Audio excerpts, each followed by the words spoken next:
Assalamualaikum warahmatullahi wabarakatuh. Saya Najwa Nur Fadila dengan NIM 20105241036 akan mempresentasikan hasil analisis saya mengenai pelayanan masyarakat berbasis digital dari tema transformasi digital pada bidang pemerintahan desa. Menurut Undang-Undang Nomor 32 Tahun 2004 tentang Pemerintahan Daerah, desa atau yang disebut dengan nama lain, selanjutnya disebut desa, adalah kesatuan masyarakat hukum yang memiliki batas-batas wilayah yang berwenang untuk mengatur dan mengurus kepentingan masyarakat setempat, berdasarkan asal-usul dan adat istiadat setempat yang diakui dan dihormati dalam sistem pemerintahan Negara Kesatuan Republik Indonesia. Desa memiliki beberapa potensi yang dapat dimanfaatkan, baik potensi fisik maupun potensi non-fisiknya. Potensi fisik yang dimiliki desa meliputi kekayaan tanah, air, iklim dan cuaca, serta flora dan fauna. Sedangkan potensi non-fisik yang dimiliki oleh desa diantaranya adalah masyarakat sebagai sumber daya manusia, lembaga-lembaga sosial, serta aparatur desa. Semua potensi tersebut, jika dapat dimanfaatkan dengan baik, dapat menunjang kemandirian desa sekaligus dapat mensejahterakan masyarakatnya. Disitulah peranan pemerintah desa diperlukan. Desa memiliki pemerintahannya sendiri, yang terdiri atas pemerintah desa yang meliputi kepala desa dan perangkat desa, dan juga badan permusyawaratan desa. Pada presentasi kali ini akan dibahas mengenai tugas pemerintahan desa dalam memberikan pelayanan kepada masyarakat, terutama pelaksanaannya saat ini yang telah diadaptasi dengan penggunaan teknologi informasi.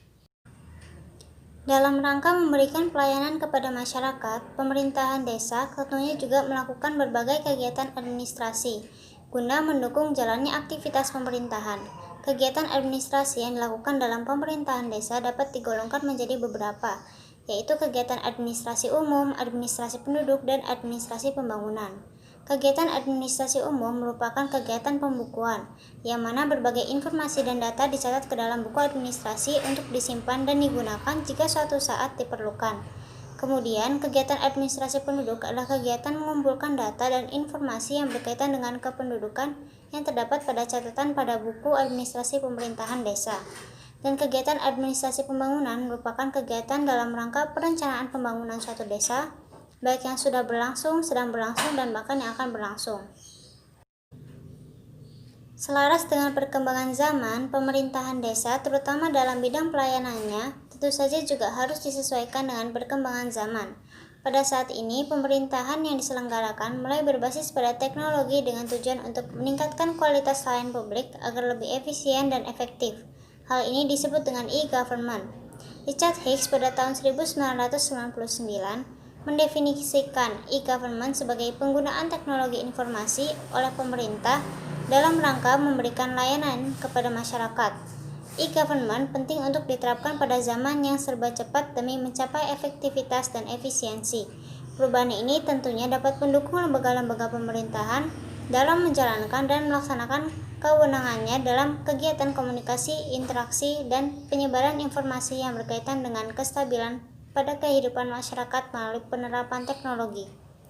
Hal tersebut bertujuan untuk terus meningkatkan kinerja serta proses jalannya pemerintahan.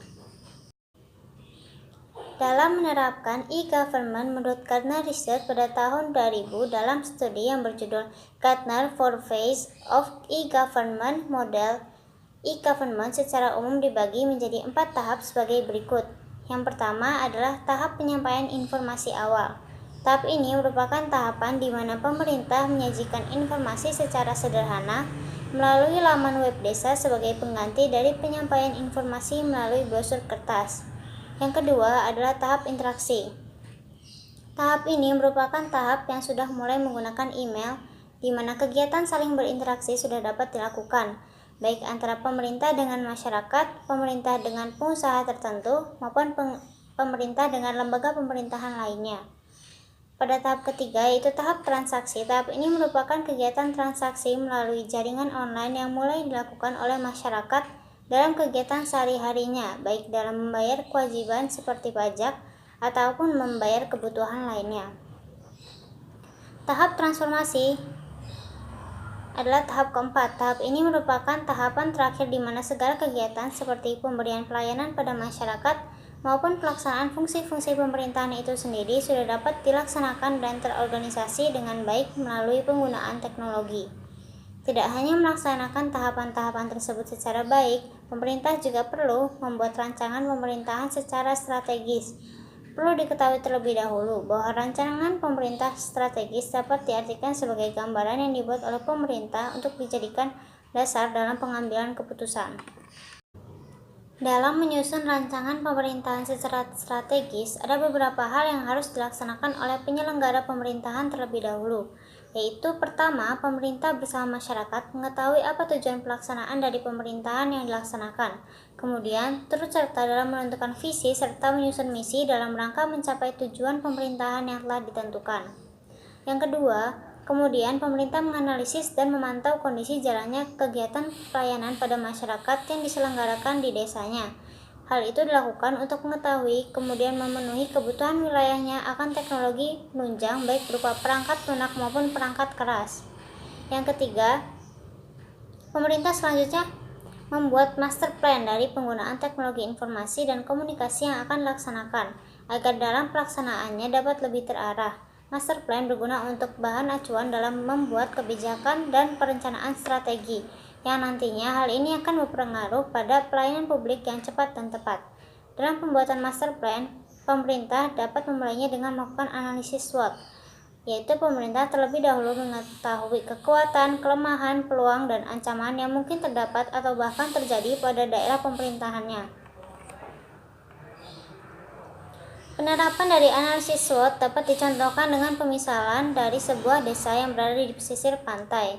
Desa yang berada di pesisir pantai dimisalkan memiliki kekuatan berupa kekayaan sumber daya alam yang melimpah di wilayahnya.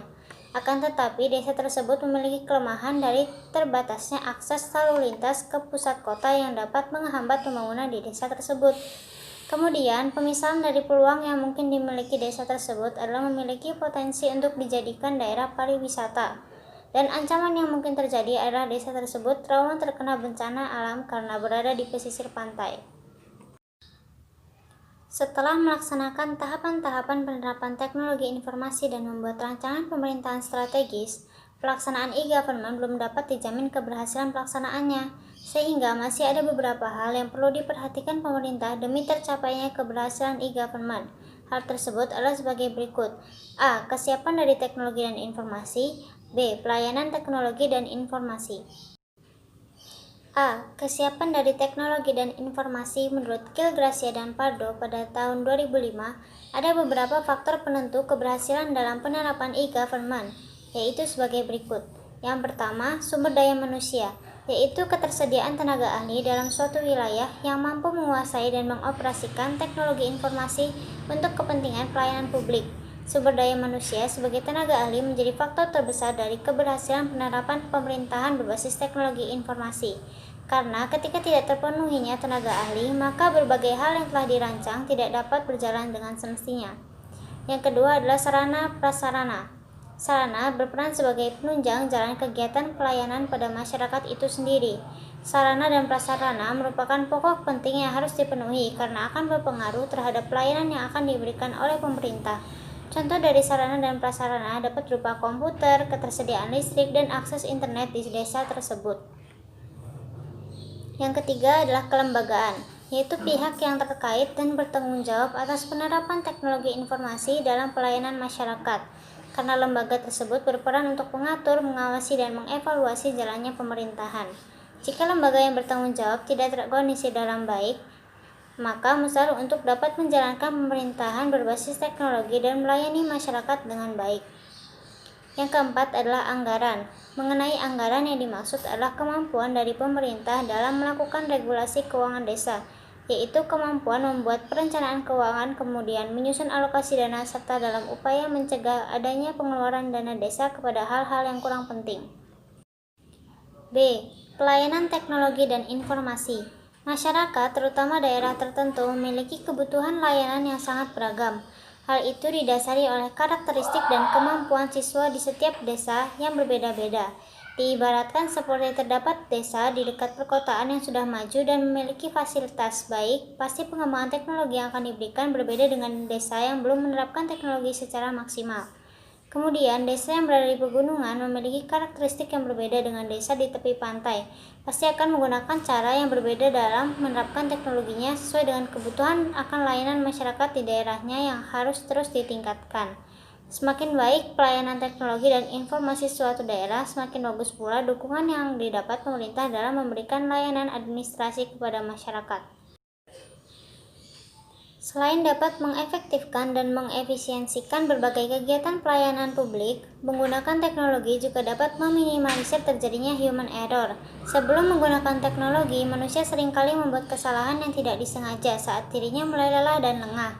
Oleh karenanya, penggunaan teknologi ini dapat meminimalisir penggunaan tenaga manusia, mengurangi waktu yang terbuang, serta mengurangi pengeluaran biaya yang kurang diperlukan. Seperti contohnya, sebelum menggunakan teknologi dalam melakukan pembukaan administrasi desa membutuhkan waktu, kertas, tinta, serta tenaga yang tidak sedikit dari individu yang berkewajiban mengurusnya tersebut.